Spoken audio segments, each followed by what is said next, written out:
आज एन्काउंटरमध्ये आपल्यासोबत जी असामी आहे ती देखील खास आहे। मुलुंडचे लोकप्रिय आमदार म्हणून त्यांच्याकडे पाहिलं जातं। तुम्ही ओळखलंच असेल। आपल्यासोबत मिहिरजी कोटेज आहेत। तुम्ही लक्ष वेधलेलं आहे एक अशा व्यवस्थेकडे की कशा पद्धतीनं एखादा गोष्टीचा विकास होत असेल तर विकासकाकडून सुद्धा काही गोष्टी घडल्या जातात। एडीपी रोड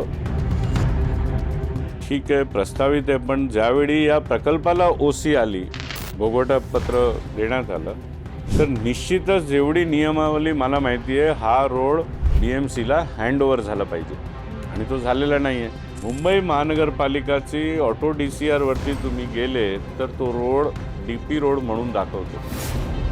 तुम्ही सांगितलं की बाबा DP रोड चोरीला गेलेला आहे, तर आपल्याला जाऊन एखादी वस्तू चोरी होते तर आपण पोलीसकडे जातो, तर मला पोलीसकडे गेलं पाहिजे। पण तेच आहे की मुंबईचा जेव्हा विकास होतोय आणि काही अग्रगण्य असे विकासक आहेत त्यांच्याकडून अशा पद्धतीच्या चुका होणं हे किती गंभीर असं तुम्हाला वाटतं? पण जे टोकाचे विकासक आहेत त्यांच्यासाठी एव्हरीथिंग इज पॉसिबल। दुटप्पी धोरण जे अधिकारी वर्गाकडनं आहे ते चुकीचं आहे।